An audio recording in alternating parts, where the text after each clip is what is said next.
今次同大家煮一個黑椒蘑菇飯。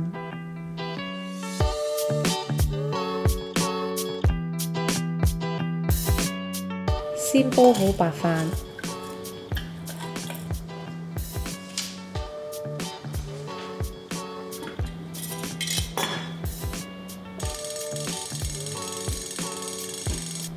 蘑菇切片，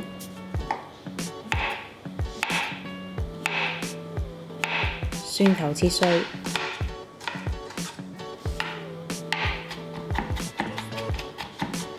加1茶匙油落鑊，跟住開中火，先爆香蒜蓉，聞到香味啦，就可以加入蘑菇炒香，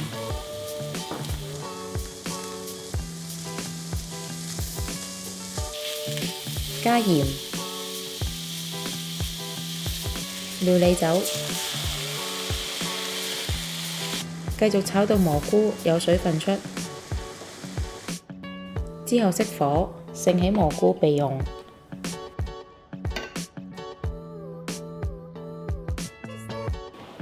喺同一個鍋裏面開細火之後落牛油，等到牛油完全融化，就可以加入麵粉，不斷攪拌，等牛油同麵粉完全混合，逐少加入雞湯，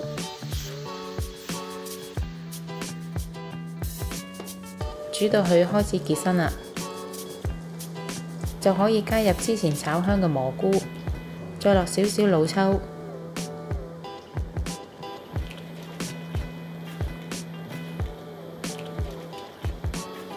鹽、黑椒碎調味，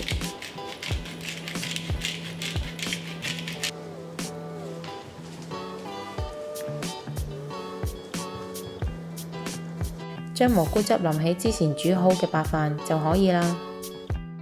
除咗 Like、Subscribe、Share 我哋條片之外，而家仲可以預約體驗健康美味嘅煮食示範，快啲 click 入嚟資訊欄條 link 報名啦！